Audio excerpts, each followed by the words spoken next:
Ladies and gentlemen, by the magic of Google technology and a barking dog, you are seeing us at simultaneously 8:38 a.m. and what I presume is 7:38 p.m.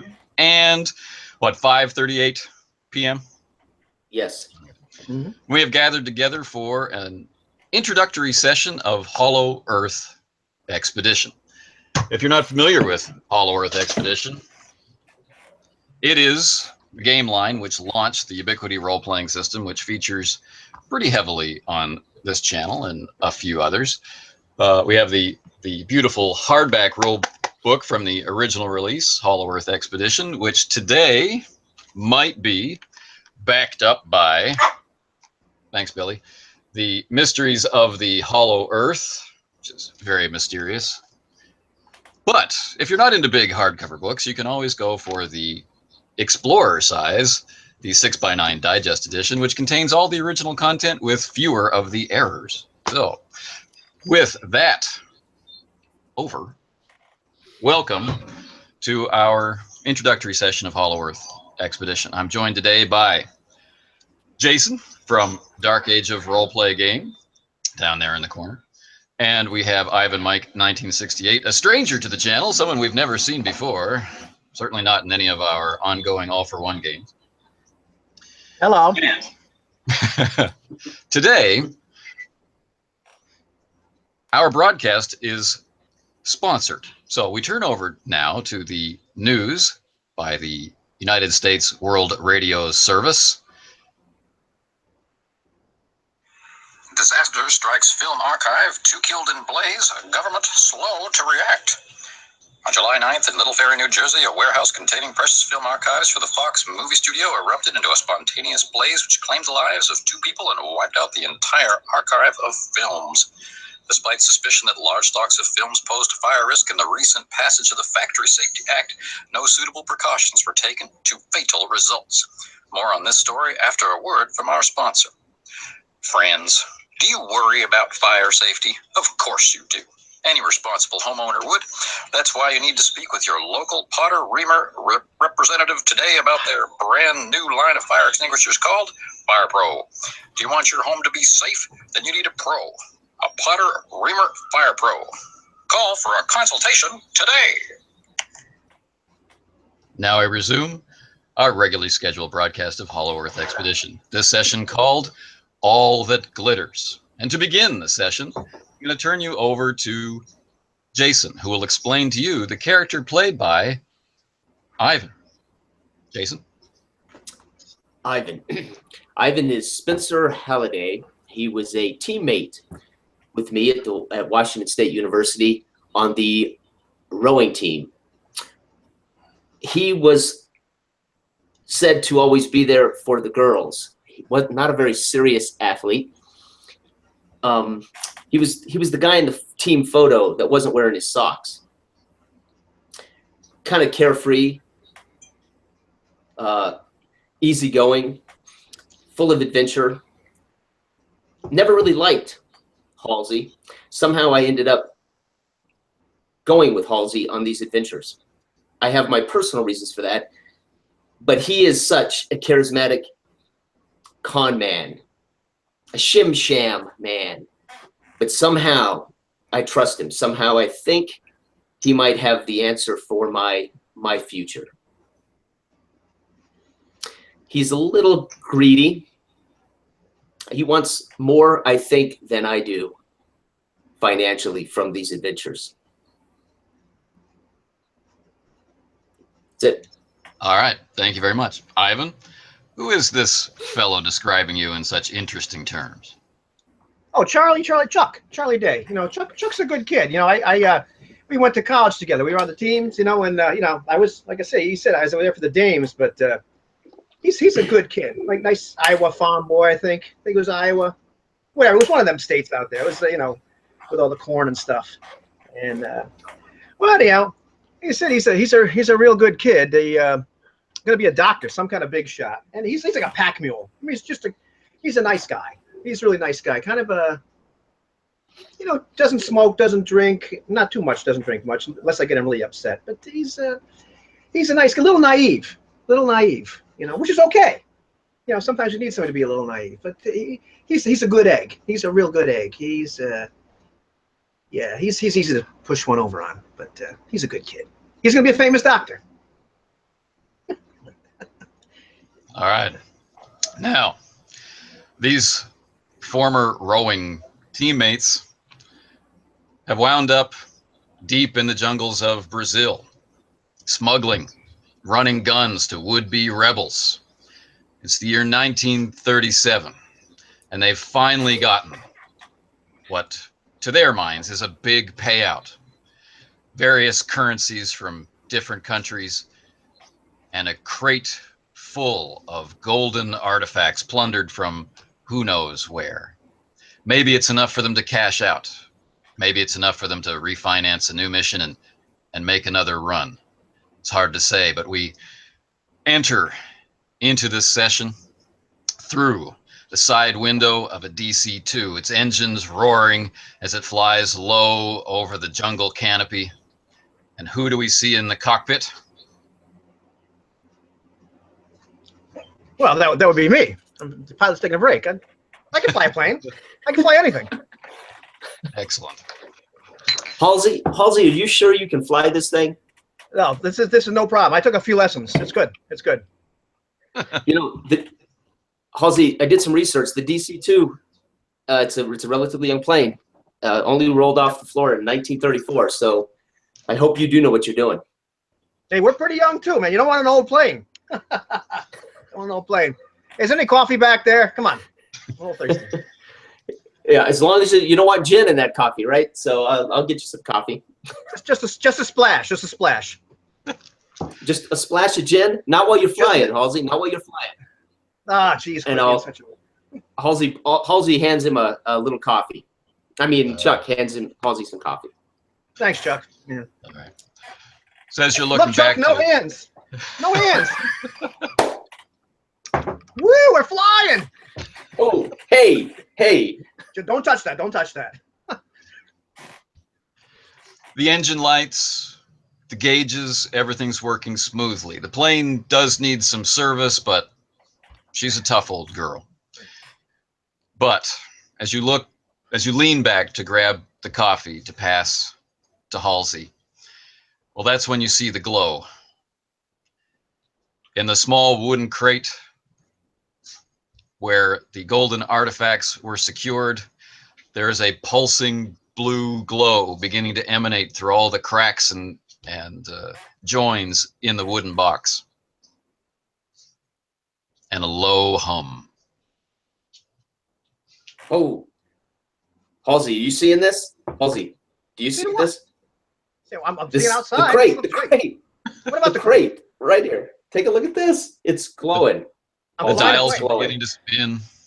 Have you been drinking the gin? Whoa. Look at that. Okay. Are we hearing the plane make any noises? The engine's still running smoothly. Humming so along? far. Okay. Well, wait a minute. Yeah, go ahead. What should we do with this, Hallsie? What this thing is glowing. I'm going to. So where is this sitting? This is beside me. This is beside us, correct? I'm going to in the cargo capacity, in the cargo section behind you. Okay. So I am going to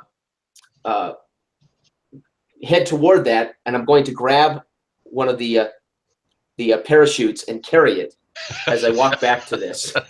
And I'm gonna look, and I'm gonna try to now I'm gonna try to kick the top of this off and see if it's I mean, what's going on inside, just the top of this. And I'm gonna pitch as I say to Hallsie, I'm checking this out, and I'm gonna fling the parachute up to the front of the plane. What the hell was that? You hit me, you idiot! Out the front windows of the cockpit, you're starting to fly over a valley which is dropping away from you very, very rapidly, ringed by this rough outcropping of rock, which from the valley's perspective would look like a ring of mountains, but from your perspective as you approached, was almost invisible in the canopy of trees. So the ground is dropping away at an extreme rate. Throughout the side windows, as you move your way back to the crate, Chuck, you're seeing just rolling green in every direction of the top of the jungle. As you kick off the, whoa, one moment please. We're having a fight. And that's what happens. That's okay. Apparently, packed with the golden artifacts were two grumpy dogs. Who the hell put the dogs in there? You idiot! Hallsie, you know I never leave dogs behind, stray dogs behind. That's how you know it's live, ladies and gentlemen. Yeah, and so as you kick the top off the crate, a discharge of lightning connects with the roof and begins to arc down the entire length of the plane, blasting out the windows on the left side and arcing down the wing of the plane. Okay, is there a door or something here? Doors? There's one exit door near the back of the plane, and there's the cockpit door, which is open. Okay. Now, is it? I mean, it's right now. It's lightning. It's happening right now. A continuous Hallsie! discharge. Hallsie, we got a problem, Hallsie. We've got a problem. I'm going to try to kick the top of this box shut again with my foot. I'm going to reach out and try to shut the box. All right. How good is your athletics? It is a 7. No, it is an 8. All right. You do it. You get that closed. Okay. Your pant leg is smoking. And as you see the lightning, it's basically like lightning. It's arcing through the entire cabin, passenger cabin, cargo cabin of the DC-2. Like I said, the windows have blown out. The wind is starting to whip. The engine roars even louder. You see it arcing across. It hits the engine casing. The engine explodes, shearing off that entire wing. So the level flight suddenly drops. The right side of the plane is just heading toward the ground. Okay. And we're now on a spin. Hallsie, what are you doing? I'm going to crawl, if I can, as I bounce around. I'm assuming I'm bouncing in this thing. I'm trying to reach for the cargo netting, parachute, something I want to grab hold of and try to get back on my feet. Yep. You're practically weightless. You're pulling your way back toward the cockpit by the cargo netting. Hallsie, how's it going there in the cockpit? Oh, it's good. It's good. We're good. Hey, so did we start out with 3 style points? Start out with 4. One moment, please. Now, ladies and gentlemen, it's always important to find out how many style points you start out with, because what I'm doing at this point is I'm going to try to use my character's flaw to get more style points out of Anthony. So, but it's good because you need to use style. You need to use style points. It takes a while to figure out how to do this, to really work your DM. Yeah, but no, it's not true. But it is. It does take some getting used to using this in-game currency, because once things start hitting the fan, you can forget about it like instantly. I mean, Anthony's really good because he's done this a lot, but you got to use it. Well, yeah, you got to use them, and also you got to start to think of what's my character really like? Not just all the daring do, but if what makes me me. And in my case, I'm a little overconfident. But apparently, those dogs are really causing a big problem. And I think and I'm a danger magnet. I should not have kicked the top off of that.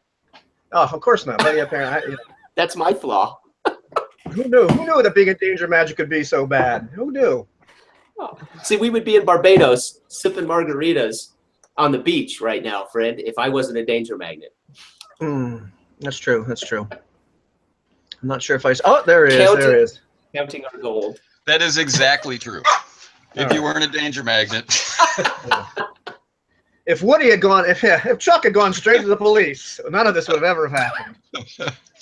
Sorry about that. It seems like everybody wants to argue with everybody, and the mailman wants to come. So let's return to the excitement. Did you say we started with 4? You start with 4, yeah. All right, excellent. All right, yeah. For all of your fantastic participation during character creation over the last little while, and the cool characters that you made, the flaws that you took, and because it's a one-shot, you might need all the help you can get. All right. Speaking of all the help I can get, yeah, everything's good here. Everything's good here. I'm grabbing the wheel, trying to get out of the spin.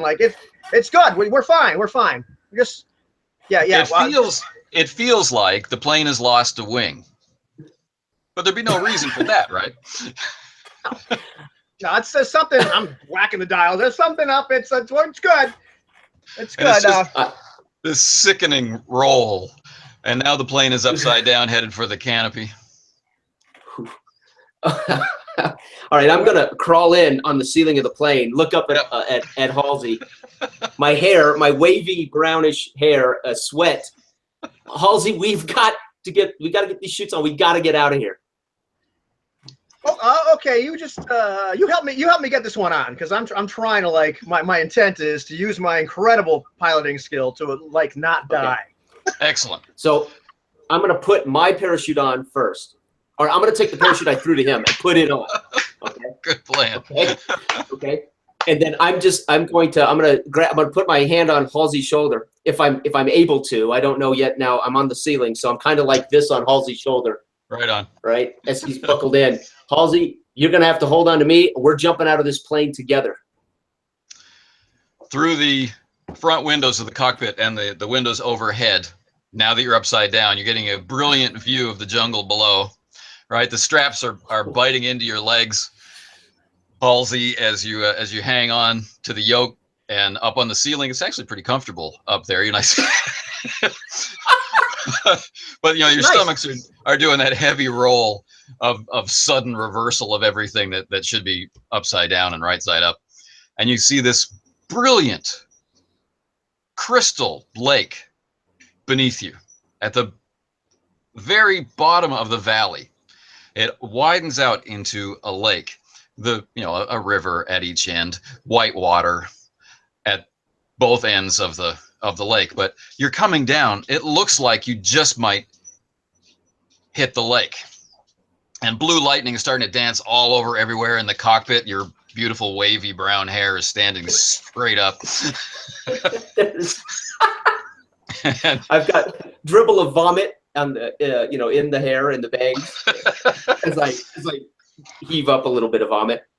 And maybe, just maybe, if your pilot knows what he's doing, you won't impact against the rocky wall of the valley. Instead, you'll hit the slightly softer surface of the water. Oh, we got this. I got this, man. Don't worry about it. Didn't they say in school that it was better to hit the water when you're falling? I forgot. Yeah, I wasn't paying attention that day. It'll be hard, but I think you can do it. Halsey, just landed this thing. All right, it's going to be hard. That's fantastic. Well, I got to. Oh man, how many style points am I going to use for this? That's up to you.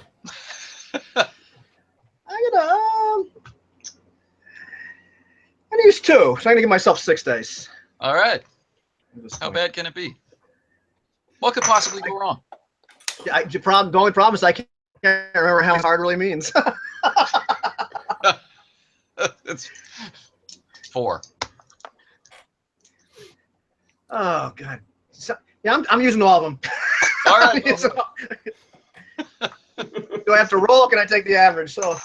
Oh, you have to roll for this one, and you're using style. So, what is it that you're doing in your one wing less plane as it's sickeningly rolling down toward the valley floor, engines screaming, smoke and lightning everywhere? Oh, that's it. Yeah, this is the manual. I am just. It was in the manual. So I'm trying to go by intuition. I guess the wing's off. He didn't tell me which wing, so I'm kind of going by feel. Like, how's this plane really going? And the engine's pulling me this way and that way, and I'm just trying to just hang on. It's good. It's good. And oh God, we're flipping over. No, it's okay, but it's good. It's good. And I'm just going by complete negative feedback, like a guided missile. Just like, oh yeah, it's that's the rock. That's not good. Yeah, we're going back to the water. As we roll over, right. I want to drop into my seat and buckle up. As we tumble over, I'm going to drop in and buckle up. All right. Give me an athletics check for that incredible maneuver. Okay. 1, 2, 3, 4, 5, 6. I need 8, right? 1, 2, 3, 4, 5, 6. You need 8. 7, 8. I'm not used to dice pools. Here we go. All right. 1, 2, 3, 4. I got 4. Nice. You get back in your seat and you get your arms through the through the straps. And how about our pilot? How many did you get? Hi. This is your pilot speaking. We have 2 successes. Excellent. Out of 8 dice. Oh, that's awesome. Oh. We're good. We're good. With 4 successes, you would have landed with the belly down. With 2 successes, you land in the lake. Unfortunately, not with the belly down. Sort of the opposite. So you get a brilliant view of the water splashing across the front of the plane. There's a sudden change of air temperature as the tail cracks off, and the shriek of shredded aluminum and bolts popping. But you guys are protected in the front end of the plane, which miraculously doesn't shatter. But your forward motion doesn't really stop as you hit the surface of the lake like a missile upside down. Water spraying everywhere.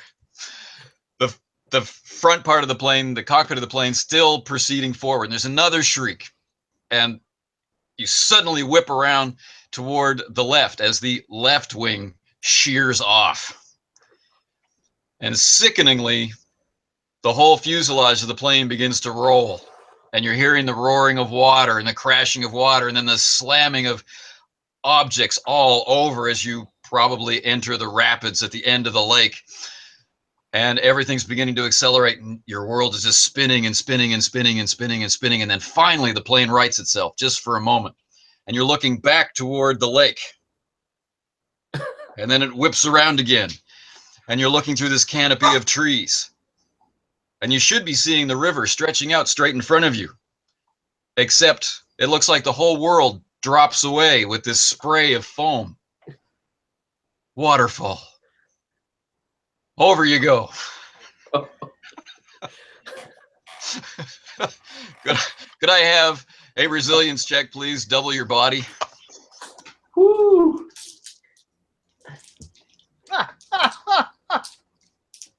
8. All right, 8. 1, 2, 3, 4.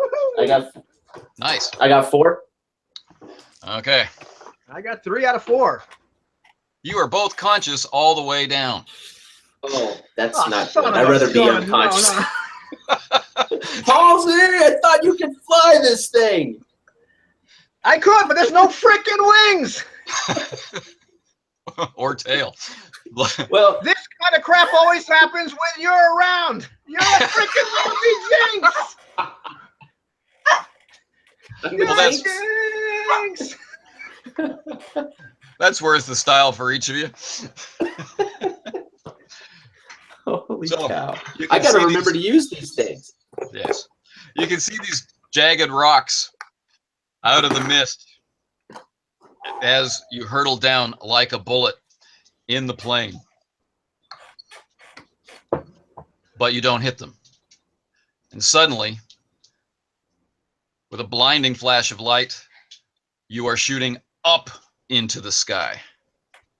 The plane's still rotating, and beneath you, you see a jagged mountain like granite with veins of jungle creeping up to its peak. You hit the high point of your trajectory and then begin to arc down into another jungle. Far off on the horizon is a black ziggurat with its top blazing like diamond in the sunlight. And then impact and blackness. Time passes. When consciousness returns, you are hanging upside down in your seats, windows shattered, gauges crushed, nose of the plane crumpled up, but you are alive, having taken only 3N damage. Oh, good.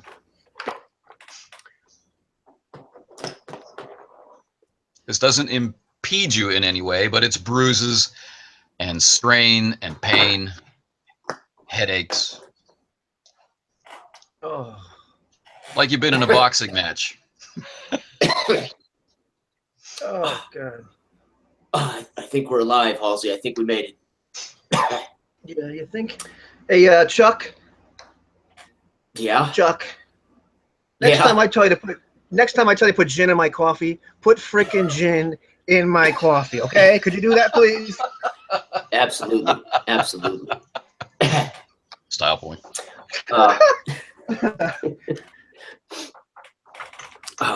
Well, I guess we ought to get out and look over our situation.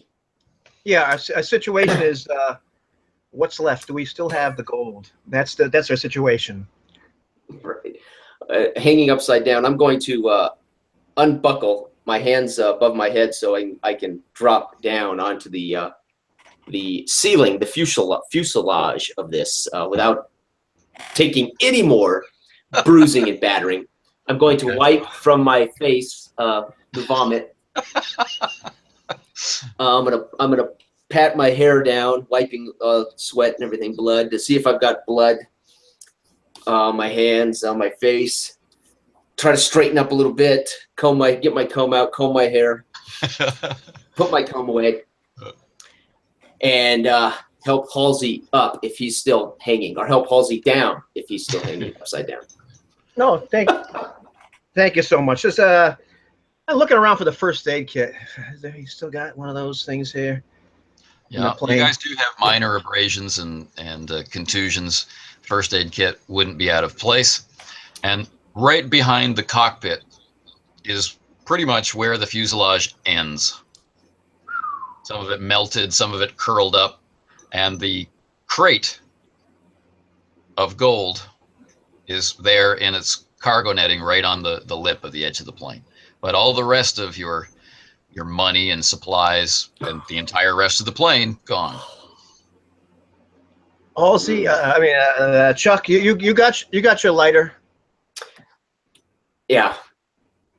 Yeah, I'm taking out a lucky, and before I start to tend my wounds, I'm just playing up a butt. So he's upside down, smoking a lucky. Why not? Oh, Get me down. I'm gonna. Is this crate still glowing? Real quick. It's not glowing. It's just a regular crate now. Okay. Go ahead, Ivan. You were going to say something. I was gonna see if I could perhaps try to treat our wounds a little bit with this first aid kit before we stumble out here, because I feel like crap. Let me do that. I have the academics biology background. Let me do that, Hallsie. You just have a seat, and I'll doctor you first. Unless Hallsie, you magically have got more medicine in your background than I do. I can do anything, dude. Relax. I got this. Calm down. Let me take care of this. Listen, you landed the plane. I trusted you there. Let me doctor your wounds. All right. Oh, go right ahead, big shot. Go ahead. Yeah.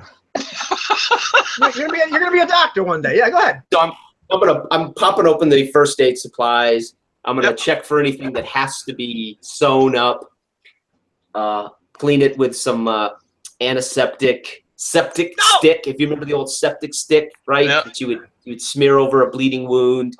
Iodine. And I do it with a little bit of my muscle, my brawn. I add just a little bit of love. Right? I don't do this tenderly. I give him all of the love I can here with the septic stick and this wiping his wound down. Yes. And then I'm going to grab his shoulders and ask him, does anything feel broken, Hallsie? And I grab his arms, work down his hands, and I'm kind of pinching his arms and everything. Does anything feel broken, Hallsie? Oh, no, not so far, not yet. Is there any actual healing intended with this procedure? No, I just want to make sure he doesn't suffer any infections. So I'm going to get a little antiseptic on everything, but nah. I mean, yes, if it heals him by chance, sure, by chance. All right. Okay. Give me that. Within a brief period of time of the injury, medicine can restore lost wound levels. So But if you didn't want to help him out, then Oh, that'll no. be fine. Of course we'll heal. Of course we'll take care of Hallsie. You know, the smoking's going to kill him anyway. The smoking's going to kill you anyway, Hallsie. But yeah, we'll fix you up. So a medicine check. Medicine check. That would be my academics. Biology. That'd be medicine, hotshot. But I don't have medicine. Give me So that that would be- freaking first aid kit. Excellent. So I'll just take the average of my academics. Biology. Oh, Oh, Well, anyway, so we have a lot of iodine used. Give me that. You freaking And I'll doctor. pour. I'm gonna pour him a shot of. I'm gonna pour him a shot of gin and hand it to him. This will take care of you.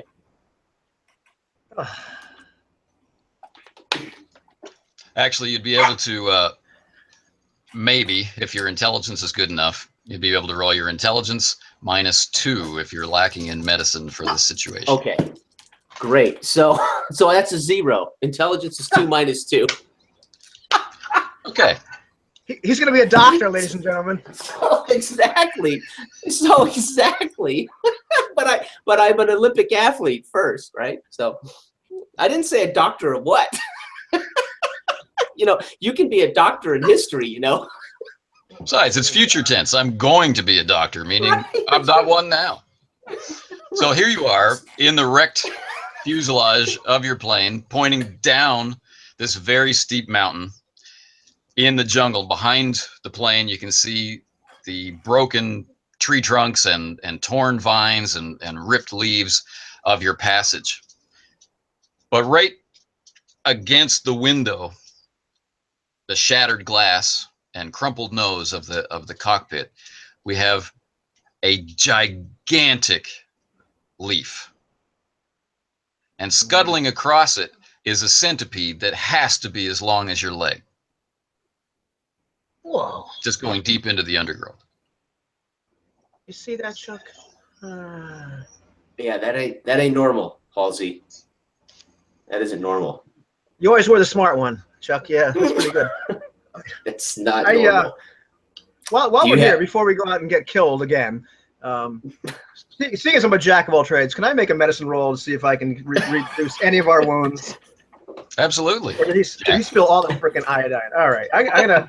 I could have used some of my style points, but I'm saving those. I managed to heal none of my wounds whatsoever. Beautiful. But because I love Chuck so much, I'm gonna try to heal him, and oh, he gets 2. All right. I got 2 successes. So two of your non-lethal wounds ease thanks to the binding. Chuck, Hallsie, you're pretty good at this, Hallsie. Maybe you should go to med school. No chance. You just get a look at the size of that freaking bug. I know. Do you have your? Hopefully, you have your gun, Hallsie. You have your gun. Oh yeah. I don't think the bug's gonna kill us or nothing, but yeah, I got my gun. Yeah, let's get the hell out of this plane. I see where the hell we are. I'm pretty good at figuring this stuff out. Now it's very, very quiet, as is normal in the jungle when there's a loud and threatening noise. But little by little, bit by bit, the sound starts to return. The buzzing of insects, chirping of birds you've never heard the calls of before. And the ticking, cooling, settling sound of the plane every once in a while as it tries to find its resting point in the rocks. Oh The sky is a flat, whitish blue color, and it's hot. It's steamy. Oh boy, this isn't good. We gotta figure out where we are. Get our bearings here. This is I don't have a compass. We don't have any of our gear. Most of our gear was probably lost in the lake, on the river. So I don't think we can even track back to find our gear. So where is the river to us There are now? pieces We of actually the plane behind you on the hill. Oh, there are. Okay. Okay. Well, why don't we head up to the plane up there and see if we can find some of our gear first? Do you think? Sure. Yes, that's a good idea. Yeah. I'm gonna just keep trying to figure out where the hell I am here. Gotta be. Well, let's start with a survival roll to figure out north, south, east, and west. You can definitely do this on the average, needing 3 successes. It's unfamiliar. I'd have to roll because I only have 4. Okay. You can work together if you have ratings of 4. If you both have ratings of 4, you can work together. Yeah, and I'll use a style point if I can to add one more. Okay. I mean, that's how that works, right? Yes. So I get to roll 5 dice. Is that right? You'd be able to roll 5 dice, but because you're going to work together, right? So we'll give you 2 dice from Hallsie's assistance. So with your style point, you're adding 3 dice to your rating there. Okay. Tell me you have survival. No. No, I'm using my intelligence multiplied, right? Times 2, 4. This is a 3. survival check. A survival check. Okay. Oh, I got you. So we still have 4 7 dice, right? I don't have survival. Ah. Do you have survival then? So I'll help Halsey then if he's got survival. Yeah, I'm a jack of all trades here, buddy. Yeah, I got this. This will be fine. I'll figure out where the hell we are. You do it. He's taking a talent that. I got you. Okay. I'll tell you. Halsey, give me a survival check. I got a trip. I got a 3. Woohoo! Right on. All right.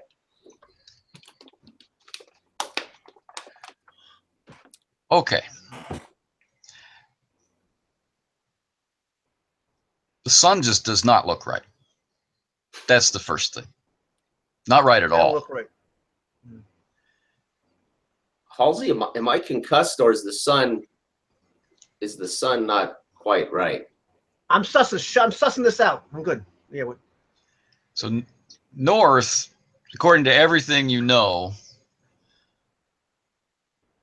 should be basically in the direction of this mountain. Like if you keep this mountain in sight directly behind you, you would be headed due south. Yeah. What the hell? This don't make no sense there, Chuck. How so? You I can't figure out which north or south. It just doesn't make any. You read a lot of frickin' books. Don't you know nothing about geography? I know. Well, well, the sun isn't right. I don't know how we can gauge the direction. I don't recall anything in my studies about this. This is strange. You know what? Strange. This way is south. I'm sure of it. South? We're good. Yeah, we're good. Yeah. Okay. This way south. The relative silence of the jungle is split by some sort of roar. Not like a lion or jungle cat, but definitely like a challenge. The hell was that? Where that? Holy cow! Halsey, I don't think that wasn't normal either. What is going on? Can we discern what direction? Well, as you're turning around to try and sort out through the echoes, there is a responding roar. So in very general terms, there was a challenge bellowed from one side of the plane and met by something on the other side of the plane. But how far away through this thick jungle growth, it's difficult to say. I'm running for a tree. I don't care what the hell Chuck's doing. I'm going to. I think I'm going to. Now, you said we have parts of the plane up. Roughly how far from me? Oh, scattered, 10, 20, 30 yards back up through there's a channel dug where the plane hit. Okay, so there are rocks and okay, I'm going to get low into this crevice that we created, and I'm going to kind of crawl up toward this pieces of the plane Okay. and see if I can't see if we have gear spattered about, crates, something. Yeah, there's seats and there's netting and there's your suitcase and shattered open against a rock is the heavy travel chest of all of your gear. Okay. The lid's popped off and the stuff that was crammed in there is all burst across the channel that the plane dug. You can see your camera nestled up against a nice big boulder. Is it okay? Who can say? Okay. Well, first I'm going to look for my shaving kit. Most important to me. So I want to find the shaving kit. I'm going to grab a shovel and a crowbar, and then I'm going to grab up my camera and give it a shake and stick it. I'm just going to hang all this stuff or hang the camera around my neck, pick up a shovel and a crowbar, and I got to find my shaving kit. All right, that's a style point. Okay. You hear those freaking roars? They're getting closer. I just heard them again. We got to have something to defend ourselves. All Got to right. have something. So you start gathering up your gear,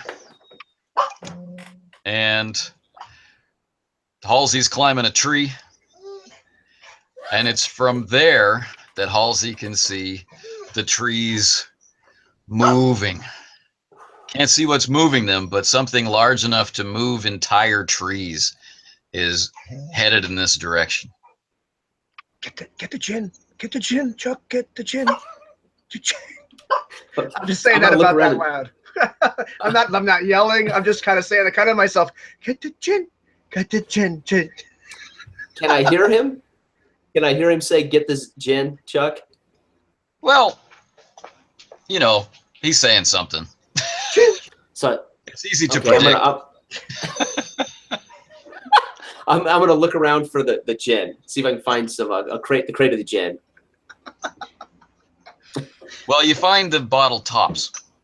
Oh, bottle tops. Okay. The precious gin has begun to nourish the earth.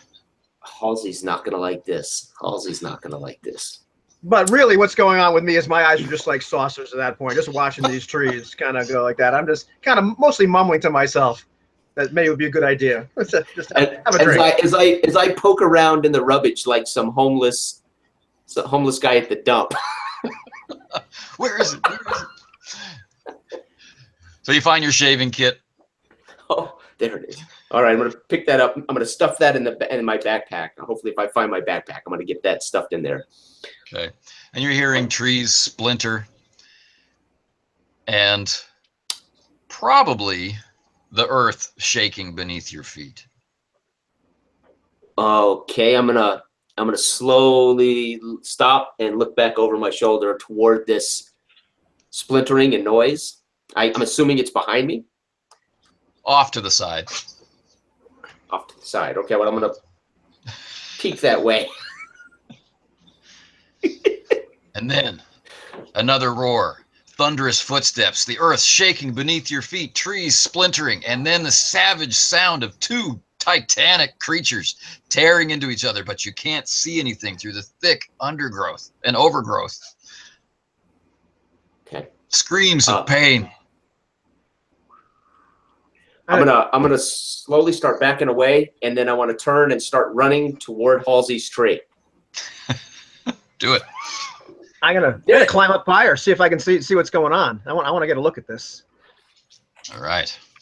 Again, you see the canopies, the top of the trees shaking wildly, and birds taking off, and you hear the screaming of other creatures. And then sudden silence, and the sound of tearing meat and heavy chewing. Whoa. Wow, Hallsie, Hallsie. Yeah. We've got to find shelter. We got to get out of here. We can't be caught out here in this. We got to see what the hell that is. Oh, well, come on. Well, then you climb your butt down from the tree and you go find out.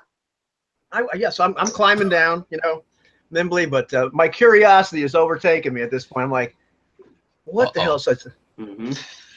So I'm gonna try to nimbly and stealthily climb through towards the sound of this ripping, tearing meat, because I got to get a load of this. And I'm gonna follow him I'm gonna follow him. But as I do, I'm gonna get my camera out and I'm gonna make sure it's working. I'm gonna click it a couple of times, maybe get a shot of Hallsie ahead of me, and I'm gonna follow him as well. Appears to work. So picture one: Halsey's butt crawling. It's a style That's point picture for giving number 1. into your curiosity. All right. So stealth. Yeah, stealth. Yeah, I got 3. Yeah. Because of the presence of a large predatory creature, I'm going to have to ask you to roll it. I'm afraid no taking of the averages at this time. I'm gonna use one style to give myself 4 dice, I suppose. Yeah, that'll be. Right. That should be fine. Okay, I'm good. We're good. Oh, I roll a 1. Excellent. These satisfied chewing and ripping and massive swallowing sounds that you're hearing through the thick jungle stop. And there's a snort. And a heavy sound of sniffing. And the jungle is quiet again. And then the heavy footsteps.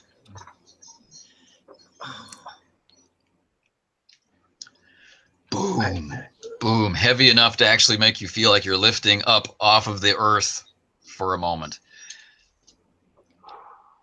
Let's crawl into some heavier brush. All right. Now the earth is damp and muddy, and there's berries and there's huge flowers and rotten fruit and all kinds of disgusting stuff down here, which might mask your scent. Well, yeah, I'm covering myself in all this junk and trying to get it on me, and here, just put this. I'm standing, watching him. I'm standing behind him, watching him. I'm gonna get a picture of him smearing himself up with all this stuff. Chuck, get down here, Chuck. I'm just kind of looking. I'm like, get away here. After I get the picture, I'm gonna duck into the bushes with him. So Okay. Pick Hallsie hiding. It passes within 4 or 5 yards of your position, and you catch a leathery, patchy, mottled hide, not too dissimilar to the color of the environment, streaked with reds and oranges, but primarily shades of dark green with a lighter underbelly, similar perhaps to an alligator, and a glimpse of a claw as long as your thigh. And then the creature resumes its meal. You hear the grinding of bone and the ripping of flesh. And the jungle is quiet while this titanic creature feeds. Whoa. Chuck? Okay. Yeah. We are gonna be rich. Okay. Hallsie, how do you figure we're gonna be rich? That there is one of them Palumpasauruses, okay? Or something like that. Oh. People are gonna pay so much money to see one of them in a zoo. Oh my. Now this is our find. Hallsie, how do you propose? How do you propose we get this to a zoo? I think you are crazy, man. You are absolutely crazy. Listen, we take all that gold we use for your first year of college. We're gonna buy a bigger plane. We'll get a boat. We'll get a big boat. But listen, we do this deal. You can buy your own freaking hospital. That would be nice. I wouldn't mind that, and I would like to know more about what's going on here. I mean, this piques my need to know. Well, how about we get some pictures? I've got a camera. We get pictures. Then we can, go from there. You didn't get a frickin' picture? Well, I did of you. I got a picture of you. Listen. Let me poke my head out of the bushes here. Let me get a good picture of this thing eating whatever it's eating. Was it a good picture of me? I have no idea. We won't know till we develop the film. Nobody's going to pay to see me anyway. No, nobody cares about you, Hallsie.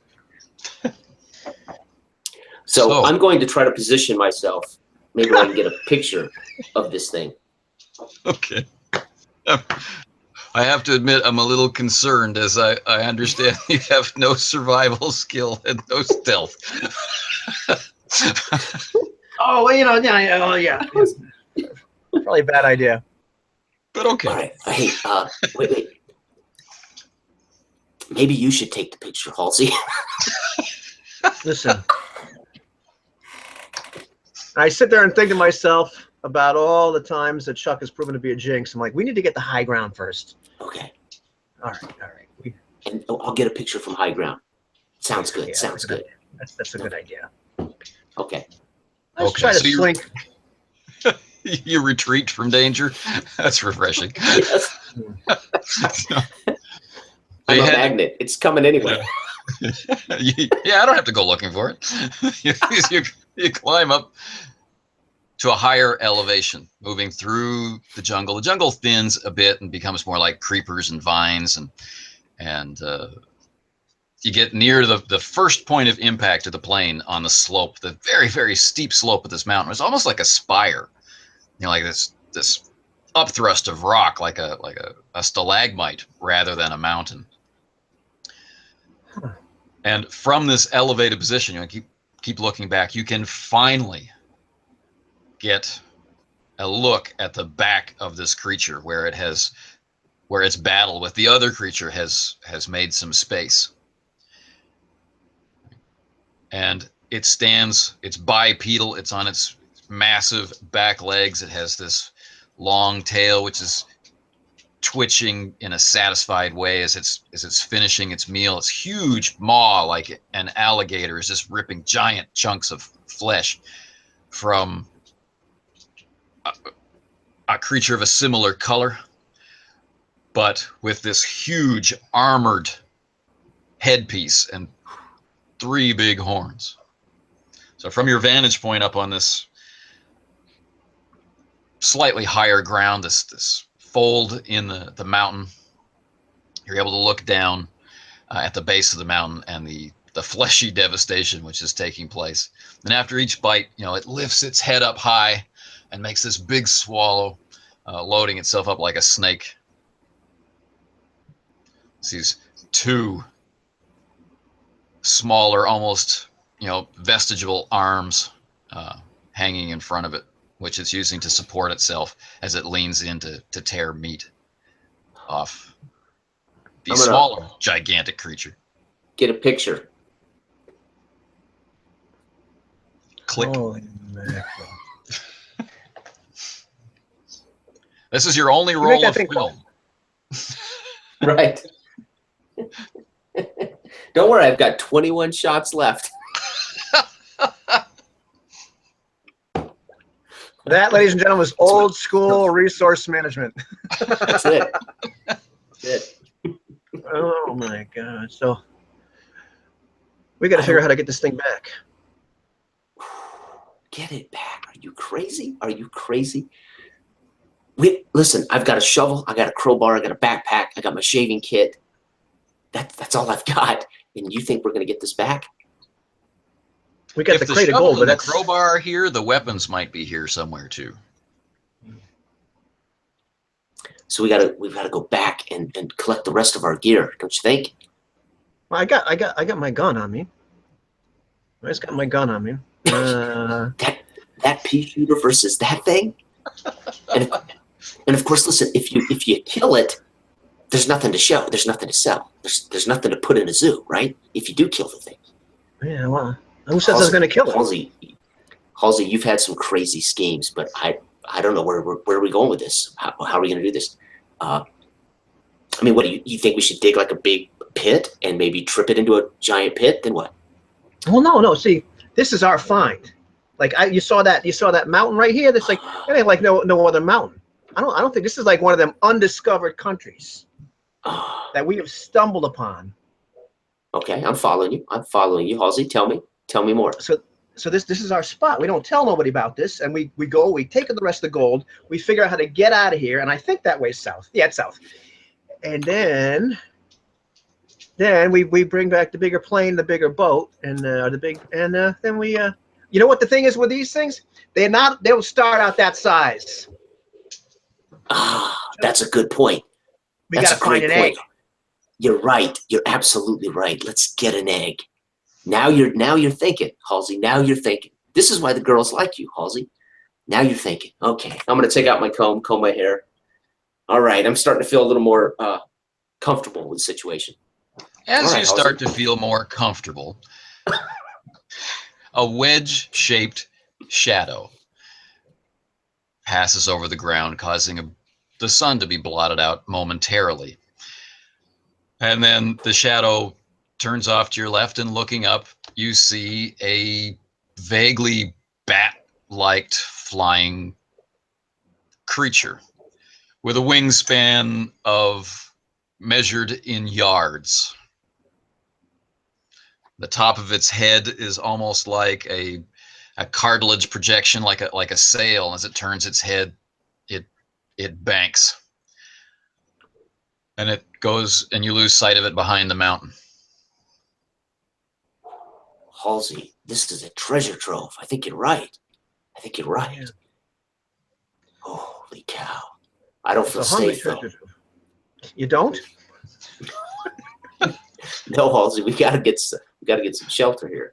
That thing was big enough it could have swooped down and picked either one of you off the mountain and carried you away with it.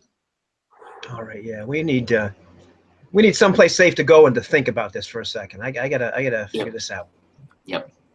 So let's scan the rocks and see if we can't find a cave or something that looks like shelter. Does that sound good?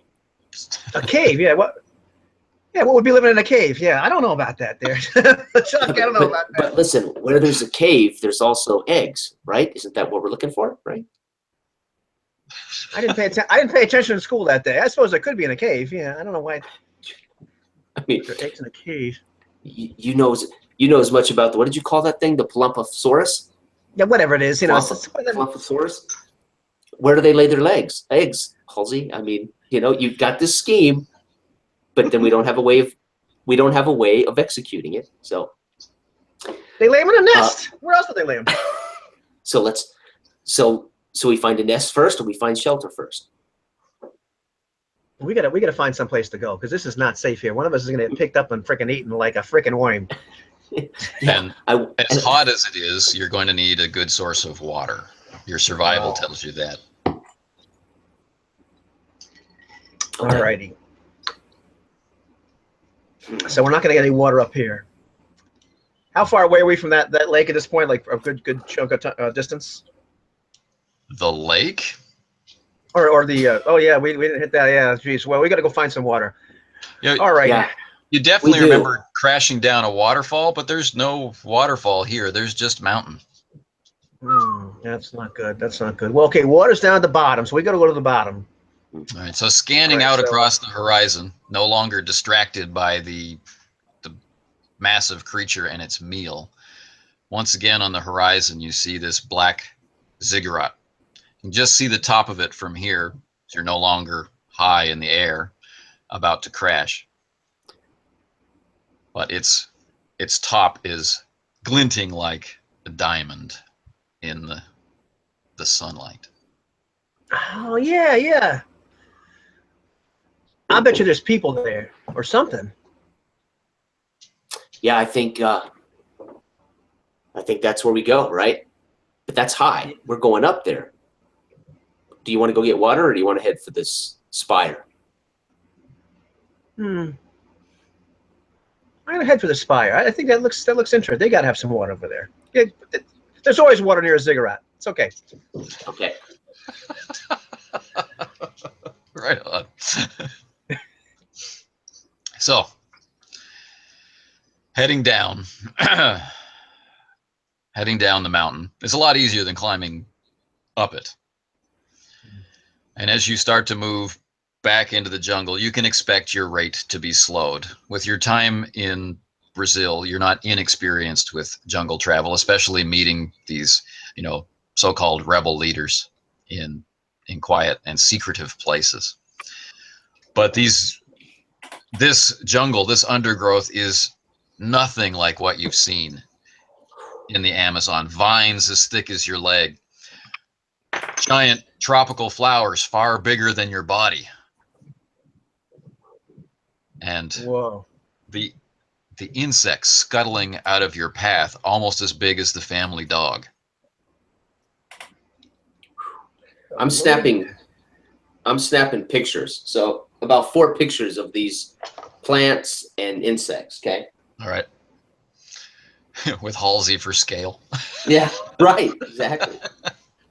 I'm just blazing the trail with my machete, just counting the freaking dollars. Like, man, we are going to bring one of each one of these things back. So as you get back down to the plain, you find, lots of seats. You find rope and that sort of stuff. If I remember correctly, you had rifles. We did. No, I don't think we got any rifles. No, we got a gun. I got a Walther PPK. He's you got a guys are the crowbar. best gun runners in history. Well, there might have been some left over, but we didn't buy any. We sold all of them. Fantastic. Yeah. So Of course, we are gun smugglers. with a Walther PPK. And Chuck doesn't believe in guns, so I'm You're done going running. to frickin' Barbados. These are the best. I was going to be on the beach drinking margaritas. What are you talking about? Okay. So you've walked far enough, long enough, that by now you'd have expected the sun to have changed position, to give you a greater confirmation of where you are, which direction you're actually traveling. But it hasn't. Oh. Okay. Huh. Is the temperature changed at all?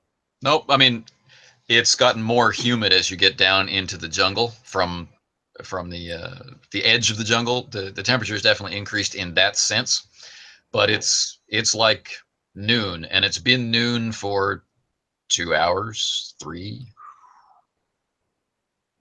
Wow, Hallsie, are we? This is. Now, this is one of them Something's jungle different. This is one of them jungle equinoxes. Don't worry about it. It's fine. Just keep walking. I don't want Chuck to panic, because he panics a little too easy. So I'm just, seeing as I'm pretty much just a liar, it's a jungle equinox. It's good. But there's a rational explanation for that. But seeing how Chuck is seeking truth, he wants an answer for this. This ain't right. This ain't right. Okay. Are we dead? Are we in purgatory? What's going on here?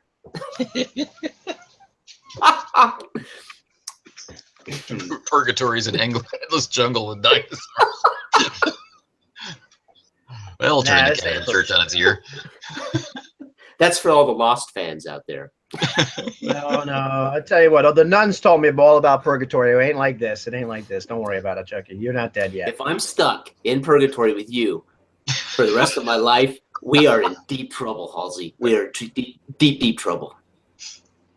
Hey, but at least purgatory ain't so bad. I should have just went to med school. I don't believe this. All right.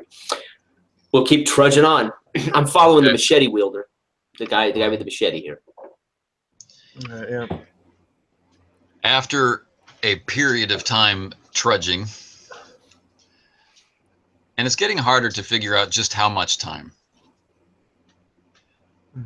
you come to a small lagoon. Oh.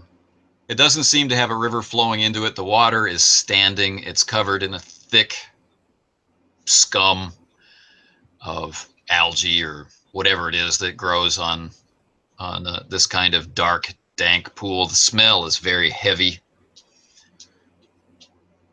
But on the edge of it, there is a stone, the same type of stone as the mountain. There's a stone carving about twice the size of you two, of kind of an angry warrior figure. And on its stone chest, there's carvings of these giant teeth, and he's got a very fierce face, bulging eyes, very threatening display. And his hand is out, and there's a hole in the stone hand where there would be like some kind of weapon. But the weapon, the haft of the weapon has mostly rotted away. You can see the wooden end of a spear and a stone spear point with some rotted wood tied to it at the base of the statue. And all around the statue, there's like offerings of fruit and that sort of thing, like it's an idol or something, but nothing else. No other altar or plaza or anything. Just this stone statue here on the edge of this dead pool in the middle of the jungle. Whoa. Hallsie, we're not alone. Looks like somebody else is here. Yeah, somebody with fruit though. But using my skill of archaeology, I'm trying to figure out whether anything about the statue looks familiar. I do have actually have an archaeology skill. That's one academic skill. Roll the bones. I'm rolling the bones. I got 2 out of 5. All right. Well, I have academics. I guess I could check something. academic is a specialized skill. So yeah. the list of skill sets attached to academics, right? You need to pick one of those areas.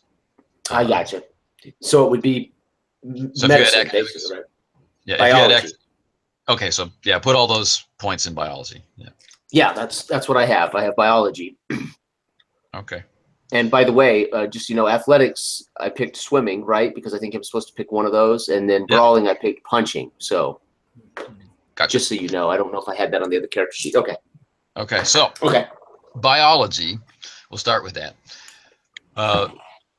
This fruit, to be in the rotted condition it is now, would have been placed sometime in the last week. Okay, and in these conditions, it's desiccated and old, it's covered in mold. A week in these conditions would see it in this condition. Archaeology, well, it's not primitive. It doesn't match really a style you've seen in your textbooks, but it's too smooth and stylized to be done with like improvised tools or as a discovery process. This is an artistic piece. It's very finely finished and left here for some reason. Oh, this is good work, Chuck. This is really good work. This is worth money too. This is a treasure trove. You think? Yeah. Well, we can certainly use this rotten fruit, this fermented fruit, to make you some gin. Oh no, not right now, not right now. That's but the problem is so what makes you think this is what? Where's they got any smaller ones? You see how this thing is carved? That's not some guy with a freaking piece of flint. That's an artist right there. Out here in the middle of this place? Yes. Doesn't make sense to me, Hallsie. Doesn't make sense. But this tells me then. So what you're telling me is we're not dealing with primitive people? Well, I didn't say that, man. Artists are some weird people, Chuck. Artists are some weird people, but well, that's true. That's true. Can I see a path where maybe the people who bring this fruit come to this place? I mean, is there a worn pathway when I look around this little lagoon?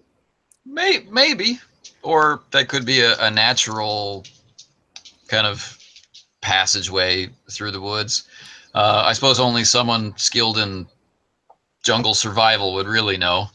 But there are easier routes of access and egress, maybe worn down by animals coming to drink. I don't know. Okay. Hallsie, I think we should try to find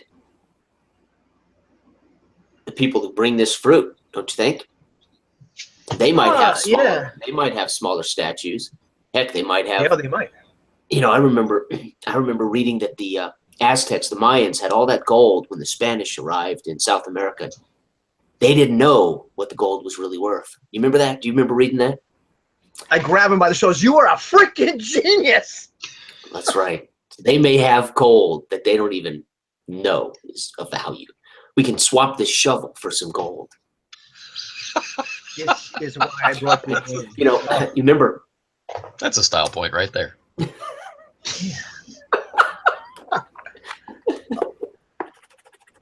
Well, I am gonna Collecting things. I've become excited now, so I'm gonna see if I can find follow the tracks of these people that might have brought this fruit here. My massive Can I help survival. Okay. I wish. If you had survival, you could. Okay, gotcha. You are a three-trick pony, man. I'm the newbie to this, so yeah. Yeah, it's all right. Your 3 tricks are really good. Two. Two. Okay. You have a certain degree of confidence.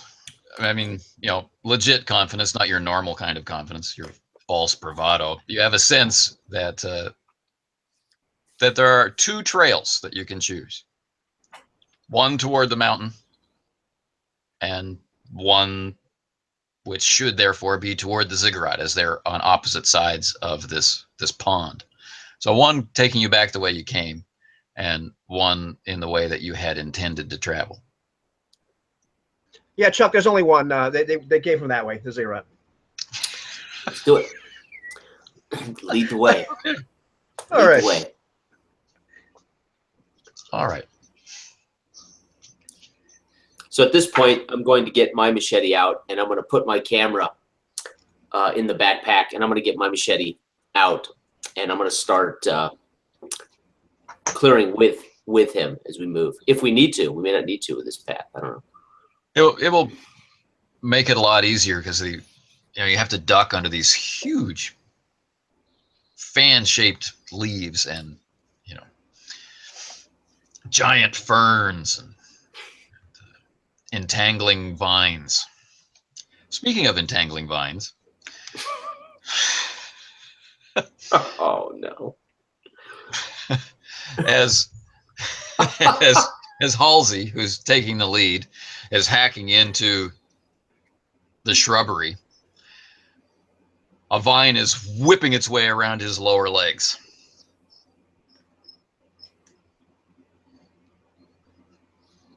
I see this. He feels this. I see this. He feels it. You see it. Well, I'm going to reach out with this machete and try to cut it off. Okay. Not his leg, the vine. I gathered. Okay. Now this is it's almost like an autonomic response, right? It's almost like a spring has whipped around him. And so what I need you to do is, with your melee or brawl, whichever's better. 8 brawling. Yes. Okay. See, I'm good at something. I'm good at something. This is not like a knife fight, so we'll just use your brawl for this and your machete. Okay. You're gonna hack into this plant, all right? Okay. And it, of course, is going to resist and react. Okay. So roll your brawl. Now I'm collecting style points. So could I use a style point here? Absolutely. You're also going to add 2 for the machete. Okay, so that'll give me, my brawl is 8, 2 is 10, and then I'm adding a style point, so that's 11 dice. You got it. Okay, here we go. Let's see, 1, 2, 3, 4, 5, 5. Okay.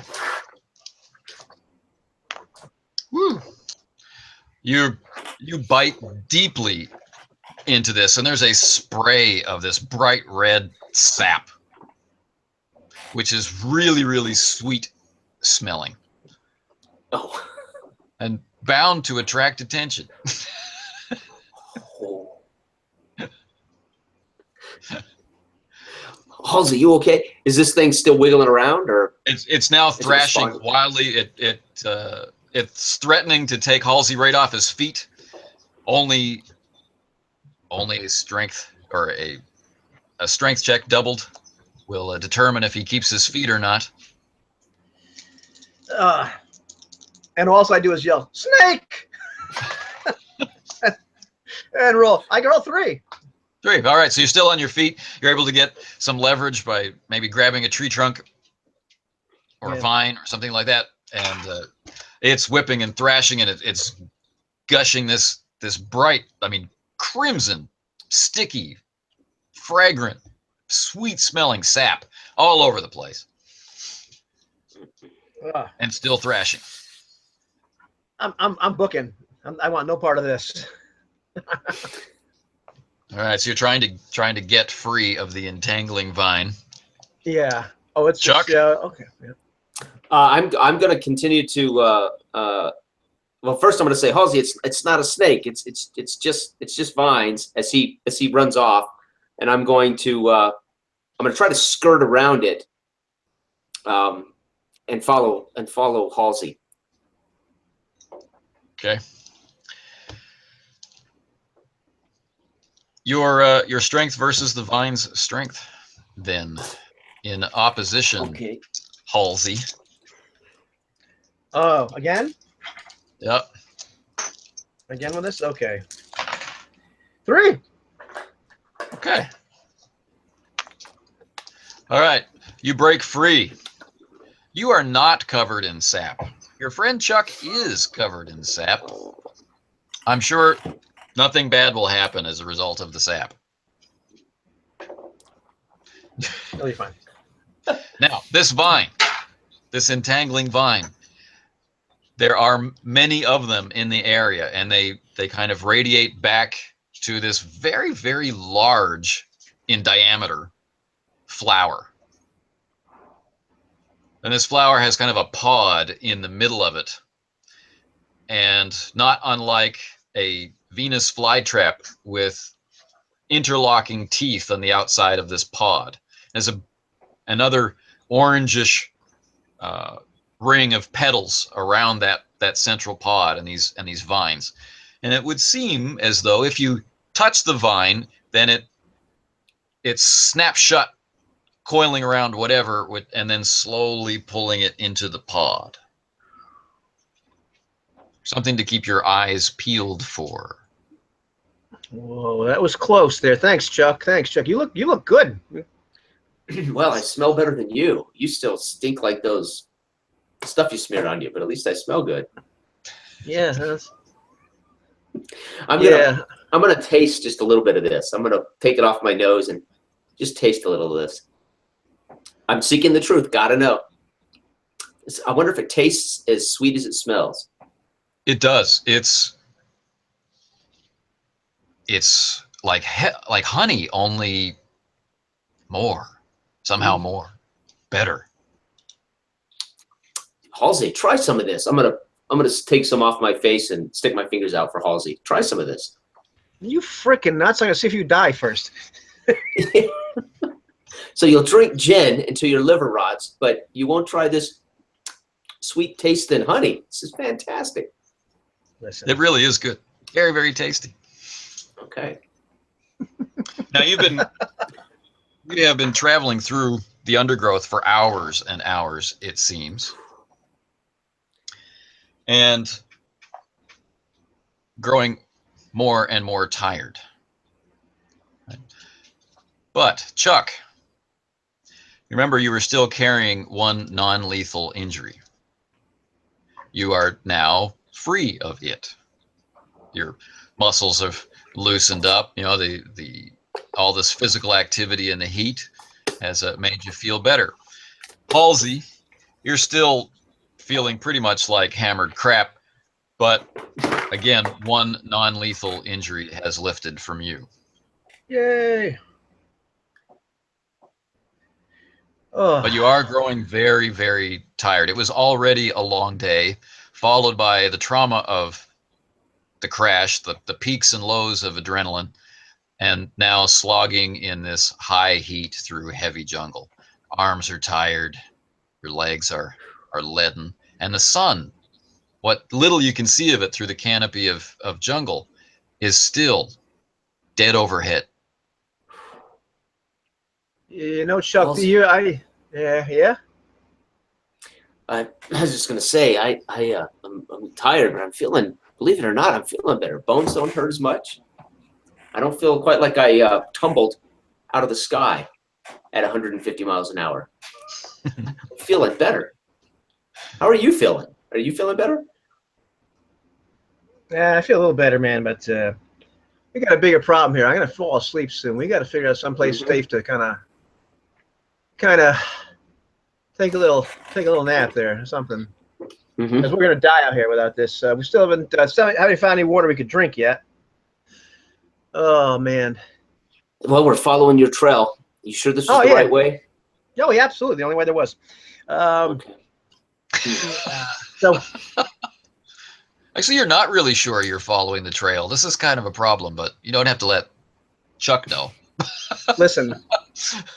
Flaw number 2, liar. I am not telling him nothing. Everything is good. Be too overconfident liar. That's fine. Everything's good. Yeah, we gotta find a place to kind of shack up for a second there. Do I think I'm gonna make it to this ziggurat before we collapse or not really? Yeah, not today. All right. Yeah, my intention is to look for. Maybe not tomorrow. The terrain is starting to change a little bit. It's starting to rise and ripple, and the trunks of the trees are such that their roots, the top parts of their roots, are exposed, creating a kind of under tree cave in their root system, if you know what I mean.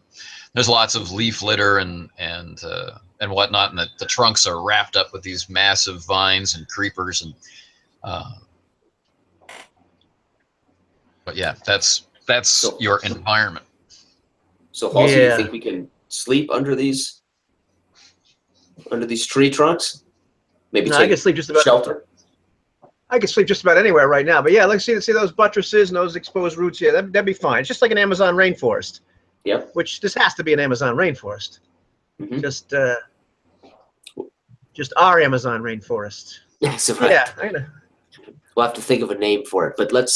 So I'm gonna try to duck in and crawl under into one of these root caves, and take my backpack off, kind of pile it up there as a pillow, pull some of this leaf, these dead leaves and large leaves over me, and I'm gonna try to get some sleep.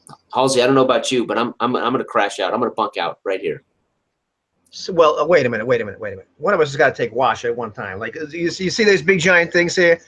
Listen, I am not going to die here in Spencerville.